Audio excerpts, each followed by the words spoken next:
আল্লাহর বান্দা হাফেজ আবুল বারাকাত আসমানের মালিককে বলে আল্লাহ, মনে আছে কি নাই? আল্লাহর বান্দা সমুদ্রের ভিতরে আসমানের মালিককে ডাকে আল্লাহ। এখানে আমার মা ছিল, মাও তো মৃত্যুবরণ করলো, বাবাও নাই। এই সমুদ্রের ভিতরে অন্ধকারের ভিতরে আমাকে তো মাছে খেয়ে ফেলবে।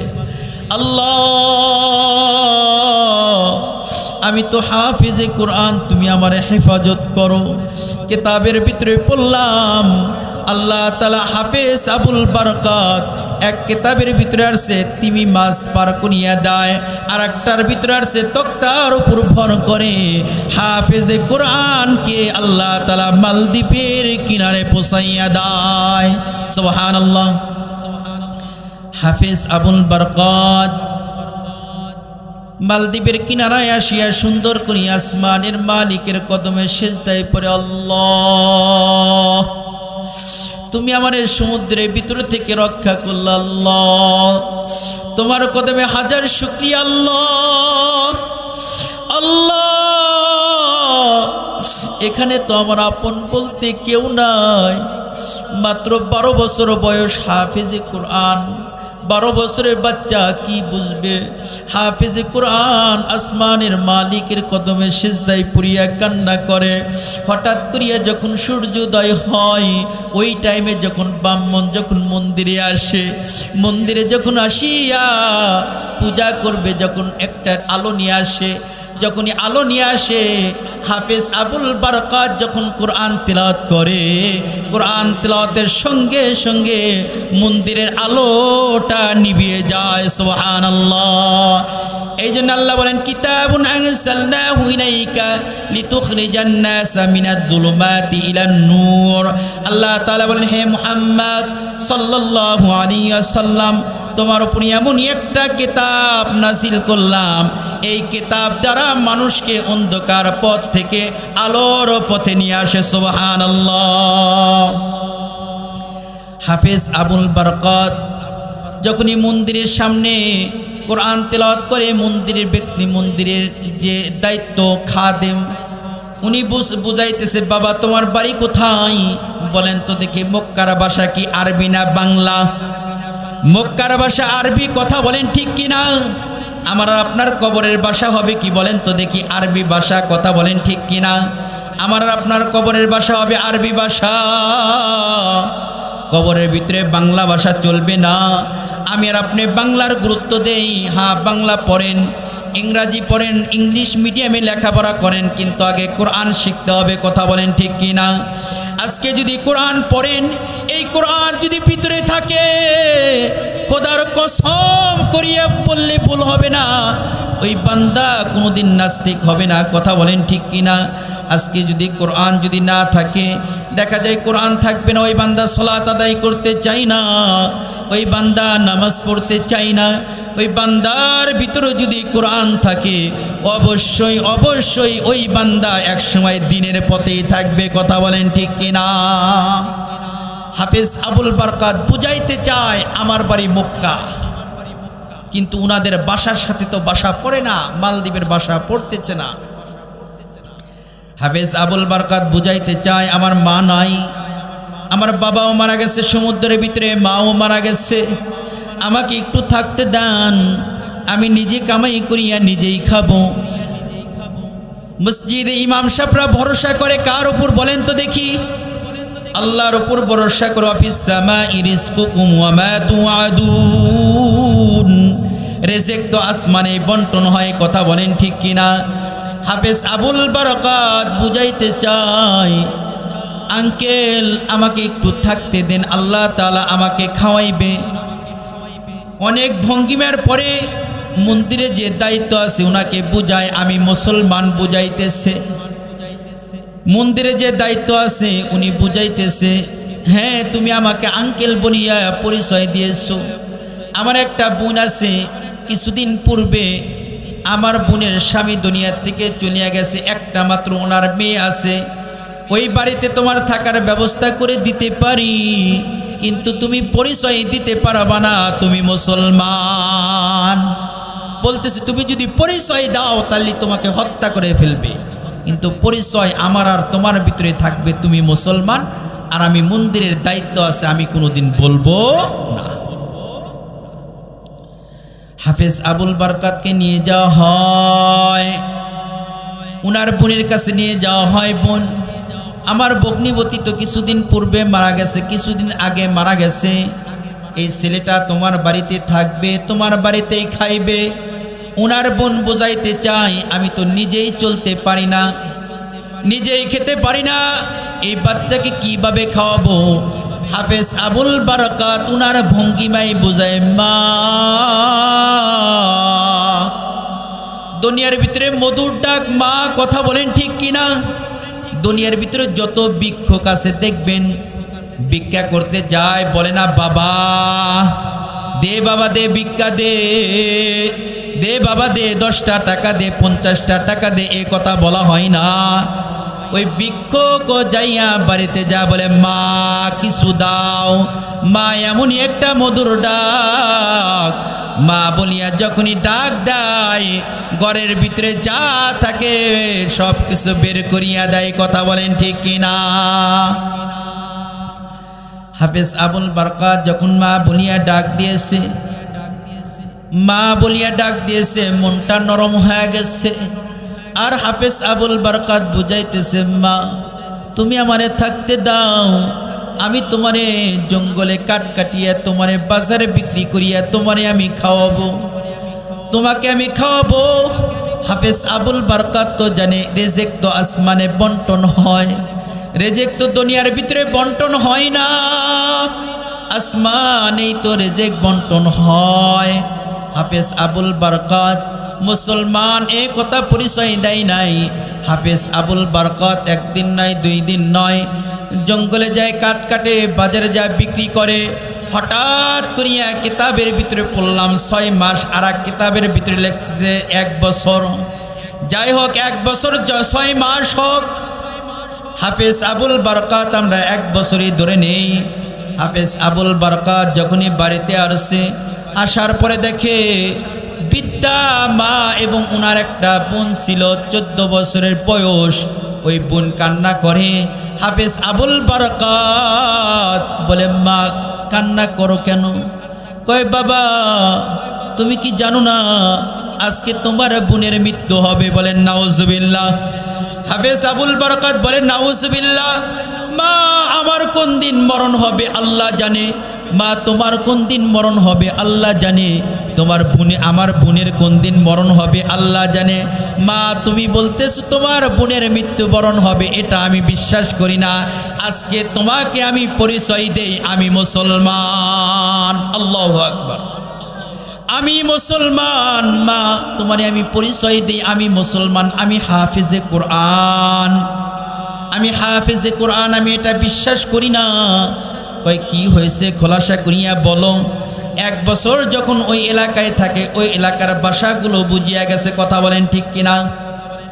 এই অনেক সময় দেখা যায় গ্রাম থেকে একজন ব্যক্তি সৌদি আরব যায় কামাই করার জন্যে, 1 বছর 2 বছর থাকার পরে ওই সৌদি আরবের আরবি ভাষা গ্রামের ভিতরে আসিয়া প্রয়োগ করে। কথা বলেন ঠিক কিনা?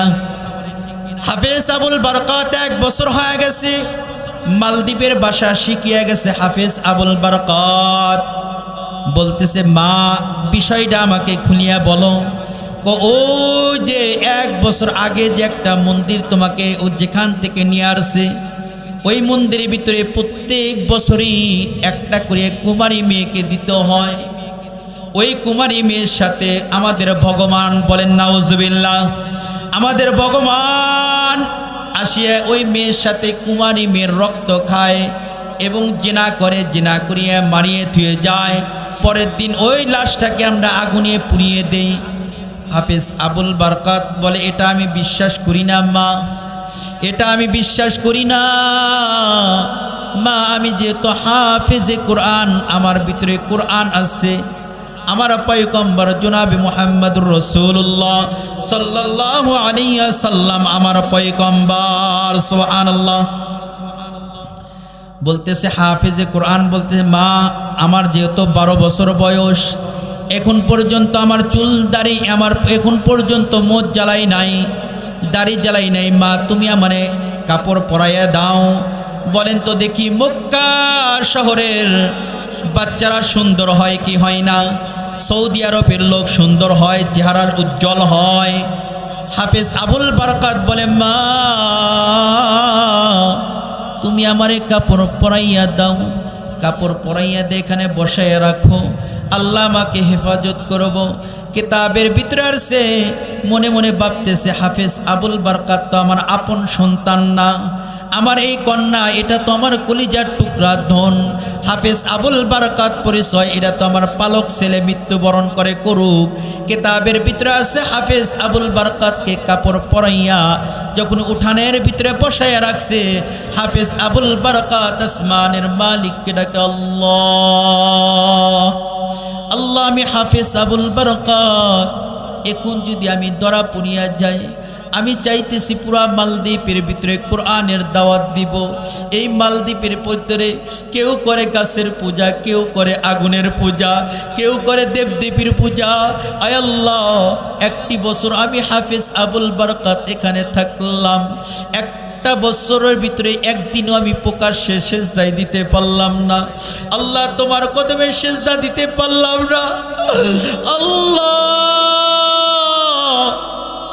এই বলিয়া কান্না করতেছে হাফেজ আবুল বারাকাত আসমানের মালিককে ডাকে আল্লাহ আল্লাহ আজকে যদি আমি ধরা পড়িয়া যাই, আজকে কোরআনের অপমান হবে। আমি তো কোরআন জিন্দা কোরআন, আজকে কোরআনের অপমান হবে। আল্লাহ তুমি আমারে হেফাজত করিয়া নাও। কিতাবের ভিতরে আসছে ওই টাইমে যখন সরকারি লোক আসছে, ওই টাইমে চেক করব, চেক করার কথা ভুলিয়া হাফেজ আবুল বারাকাতকে ইশারা করেছে গাড়িতে ওঠো। হাফেজ আবুল বারাকাত লাফ দিয়ে গাড়িতে উঠে গেছে। সুবহানাল্লাহ। অন্য বছর আসিয়া সর্বপ্রথম চেক করে ঠিক আছে নাকি, হেফাজত করে কে? লম্বা ঘটনা, যেহেতু প্রধান মেহমান আছে আমি অল্প কিছুক্ষণের ভিতরে শেষ করে দিব। হাফেজ আবুল বারাকাত যখনই গাড়িতে উঠেছে, আবার যখন সরকারের কাছে নিয়ে যাওয়া হয়, সরকার প্রধান ওনার কাছে নিয়ে যাওয়ার পরে ওনাখানেও চেক করানো হয়। হাফেজ আবুল বারাকাত আসমানের মালিকের কাছে একই অবস্থায় দোয়া করে আল্লাহ তোমার কোরআনকে তুমি হেফাজত করবা না? আমি তো হাফেজে কোরআন, এখন যদি সরকারের কাছে যায়, যদি বাদশার কাছে যায়, যদি ধরা পড়ে যায়, আমাকে তো আজকে কতল করবে, তোমার কোরআন অপমান হইবে। কিতাবের ভিতরে আসছে ওই টাইমে যখন হাফেজ আবুল বারাকাতকে গাড়ি থেকে নামানো হয়, অন্য বছরকে কোনো মেয়ে নামতে চায় না, জোর করে নামানো হয়। হাফেজ আবুল বারাকাতকে ইশারা করার সঙ্গে সঙ্গে হাফেজ আবুল বারাকাত গাড়ি থেকে নামিয়ে গেছে। সুবহানাল্লাহ। যখনই গাড়ি থেকে নামছে, টেনে নিয়ে যাইতে না কয় আমাকে টানা দরকার নাই, আমি এমনি এমনি যাবো। সুবহানাল্লাহ। বলেন তো দেখি, যে যত বড়ই নেতা হোক বইয়ের কাছে দুর্বল আছে কি নাই? হাফেজ আবুল বারাকাত যখন সামনের দিকে যায়, পাশে রানী বসা। রানী মশাই বলে স্বামী গো, যত বছর দেখলাম, যত বছরই কোনো মেয়েকে আনানো হয় যেতে চায় না, আমাদের ভগবানের কাছে যেতে চায় না। এ কোন ধরনের মেয়ে একা একাই ভগবানের কাছে যেতে চায়? স্বামী গো, এই মেয়েকে কোনো চেক করেন না, বিনা চেকে এই মন্দিরে প্রবেশ করে দেন। সুবহানাল্লাহ। বলেন তো দেখি, বিবি যখন এই কথা বলেছে, স্বামীর কি উপায় আছে? বাদশাহ মশাই, রাজা মশাই বলে দিয়েছে যাও যাও, আজকে চেক করার কোনো প্রয়োজন নাই, সরাসরি মন্দিরে ঢুকাইয়া দাও। সরাসরি মন্দিরে ঢুকাইয়া দিয়েছে। লম্বা ঘটনা। হাফেজ আবুল বারাকাত জামা কাপড় সব খুলে ফেলেছে। সুবহানাল্লাহ। কিসের মহিলা? খুলিয়ে ডাইরেক্ট সেজদায় পড়িয়ে গেছে। আল্লাহ, আজকে এই মন্দিরই আমি আজকে মসজিদ বানায় নিলাম। আল্লাহ, আজকে এই মন্দিরই আমার জন্য মসজিদ। আল্লাহ, তোমার কদমে সেজদা দিলাম। আল্লাহ, আমার মনের তামান্না, আমি এখান থেকে আমি ইসলাম প্রচার করব মালদ্বীপের ভিতরে। এই মালদ্বীপের ভিতরে সকলেই মূর্তি পূজা করে, কেউ বাবাকে দেবদেবীর পূজা, কেউ বাবার গাছের পূজা, কেউ বাবা আগুনের পূজা। আল্লাহ, আমি এই কোরআনের আইন চালু করতে চাই। সুবহানাল্লাহ। কিতাবের ভিতরে আছে লম্বা ঘটনা। হাফেজ আবুল বারকাত আবার যখন রাত্রে যখন গভীর হয় দেখে সমুদ্রের মাঝখান থেকে একটা ভয়ঙ্কর আকারে দেখে একটা দানব উঠে আসতে চায়। হাফেজ আবুল বারকাত কোরআন নিয়ে সূরাতুল ইয়াসিন ওয়াল কুরআনিল হাকীম ইন্নাকা লামিনাল মুরসালিন আলা সিরাতিম মুস্তাকিম তানসিলাল আসিসির রহিম লিতুনযিরা কওমান মা উনযিরা আবাউহুম ফাহুম গাফিলুন। হাফেজ আবুল বারকাত ইয়াসিন পড়তেই থাকে। বলেন তো দেখি, কোরআনের শক্তি বেশি না জিন্নাতের শক্তি বেশি? কোরআনের শক্তি বেশি না জিন্নাতের শক্তি বেশি? কোরআনের শক্তির কাছে জিন্নাতের শক্তি কুলাইবে না, দানবের শক্তি কুলাইবে না। যতই ভগবান বলুক, যত কিছুই বলুক, যতই দেবদেবীর পূজা করুক, আগুনের পূজা করুক, কোরআনের সাথে কোনো কাজে লাগবে না। কথা বলেন ঠিক কিনা? হাফেজ আবুল বারকাত কোরআন নিয়ে জিহাদ করে সূরাতুল ইয়াসিন বেছে নিয়েছে। সুবহানাল্লাহ। সূরাতুল ইয়াসিন 23 নম্বর পারায়, যারা হাফেজ জানেন সূরাতুল ইয়াসিন 23 নম্বর পারায় সূরা ইয়াসিন বাঁচিয়ে নিয়েছে। যখনই দানব যখন সামনের দিকে অগ্রসর হতে নয়, আবার সূরা ইয়াসিন পড়ে আবার পিছনে যায়, আবার যখন সূরা ইয়াসিন পড়ে আবার পিছনে যায়। কিতাবের ভিতরে আসছে যখন ফজরের আগ মুহূর্তে, ওই টাইমে বিশাল আকারে একটা আগুনের দলা হইয়া পুরে পুরে খার হয়ে পানিতে ডুবে যায়। সুবহানাল্লাহ, লিল্লাহে তাকবীর। হাফেজ আবুল বারকাত ওখানেই বসা আছে, ওই অবস্থায় বসা আছে, আল্লাহর কদমে সেজদায় পড়িয়া দোয়া করে, আল্লাহ তুমি আমারে রক্ষা করলাম। পরের দিন যখন সরকারি লোক আসছে, আসার পর যখন তালা খুলেছে দেখে জিন্দা মানুষ, ওনারা তো বয়স সরিয়ে গেছে। আর বলতেছে তুমি কে? কয় রাত্রে যাহাকে ঢুকাইছিলা ওই ব্যক্তি আমি, হাফেজে কোরআন। সুবহানাল্লাহ। কয় কিভাবে কি হলো তুমি আমাদেরকে বলো। কয় তোদের কাছে বলার দরকার নাই, আমি জাগা মতন ইসলাম প্রচার করব। সুবহানাল্লাহ। আজকে প্রধানমন্ত্রী শেখ হাসিনা যদি বলে 5 ওয়াক্ত সালাত যদি ফরজে আইন, এটা যদি আইন করে দেয়, কোনো ব্যক্তি যদি সালাত যদি 5 ওয়াক্ত সালাত যদি আদায় না করে 2000 টাকা করে জরিমানা। কয় হাজার টাকা করে জরিমানা। নামাজের টাইমে যখনই রাস্তায় দেখব জেলে নিয়ে যাব, 2 বছরের জেল। কয় বছরের জেল? যে ব্যক্তি কোনোদিন নামাজ পড়ে না ওই ব্যক্তিও মসজিদে যায় কদমে সেজদা দিবে, আল্লাহর কদমে। কথা বলেন ঠিক কিনা? আল্লাহর ভয়ে যদি নাও হয়, সরকারের ভয়ে হলেও সেজদা দিবে। কথা বলেন ঠিক কিনা? কেন? যদি নামাজ না পড়ি 2 বছরের জেল, 2000 টাকা জরিমানা। আল্লাহর ভয়ে না হলে, কার ভয়ে? সরকারের ভয়ে হলেও মসজিদে যাইবে। হাফেজ আবুল বারকাত ভাবতেছে ইসলাম প্রচার করলে জাগা মতন করব, ওখান থেকে ইসলাম শুরু হবে। সুবহানাল্লাহ। বিস্তারিত বলছে, সরকার বলতেছে তুমি কিভাবে বেঁচে আসলা? বলছে এইভাবে আল্লাহ তাআলা আমাকে বাঁচাইছে। আমি তো মুসলমান, আমার বাড়ি মক্কা, আমার নবী মুহাম্মদ রাসূলুল্লাহ সাল্লাল্লাহু আলাইহি ওয়াসাল্লাম, আমার ভিতরে কোরআন আছে, আমি হাফেজে কোরআন। হয় তোমার কোরআনের যদি এতই পাওয়ার হয়ে থাকে, আমি তোমার কাছে ওয়াদা দিলাম আগামী বছর যদি ওখান থেকে আবার যদি তুমি জীবিত আসতে পারো, আমি পুরা মালদ্বীপ কালেমা পড়িয়া মুসলমান হয়ে যাব। সুবহানাল্লাহ। হাফেজে কোরআন 1 বছর পহর গুনতেছে। কবে আসবে 1 বছর? ওই একই টাইমে কাপড় পরাইতে দরকার নাই, কয় না পড়তে হবে। যাই হোক, ওইভাবে আবার নিয়ে যাওয়া হয়েছে। সব কিছু খুলিয়া সেজদায় পড়িয়া আসমানের মালিকের কদমে সেজদায় পড়িয়া ডাকে, আল্লাহ তুমি আমারে হেফাজত করিয়া নাও। এই বছর যদি জীবিত হইয়া যদি ফেরত যায়, পুরা মালদ্বীপ কালেমা পুরিয়া মুসলমান হয়ে যাবে। সুবহানাল্লাহ। হাফেজ আবুল বারকাত সারা রাত্র আসমানের মালিকের কদমে সেজদায় পড়ে সূরা ইয়াসিন পরে আগের মতন আর কোনো দানব দেখা যায় না। কেননা গত বছরই তো আগুনে পুড়িয়ে খারখার হয়ে গেছে হাফেজ আবুল বারাকাত। দেখেছে ওই বছর জিন্দা। আবার যখন মালদ্বীপের রাজার কাছে, বাদশার কাছে ফজরের পরে যখন নিয়ে যাওয়া হয়েছে, আগেকার মানুষ বেধর্মী থাকতে পারে, দেবদেবীর পূজা করতে পারে, তাদের জবান ছিল এক নাম্বার কথা, বলেন ঠিক কিনা? হাফেজ আবুল বারাকাত বলে, আল্লাহ তোমার কদমে সিজদা দিয়েছি, 1 বছর 2 বছর থাকলাম এই মালদ্বীপে, 2 বছর থাকলাম, প্রকাশ্যে কোনো তোমার কদমে সিজদা দিতে পারি নাই, প্রকাশ্যে কোনো তোমাকে ডাকতে পারি নাই।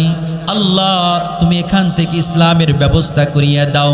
1 বছর পরে যখন ওখানে চলে গেছে, বাদশার কাছে জীবিত অবস্থায় গেছে, বাদশাহ আইন করে দিয়ে দিল, আমি সর্বপ্রথম কালেমা পড়িয়া মুসলমান হয়ে গেলাম।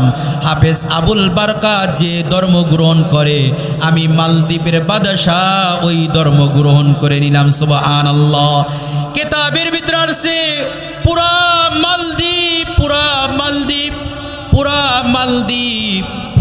মালদ্বীপ কালেমা পড়িয়া মুসলমান হয়ে গেছে।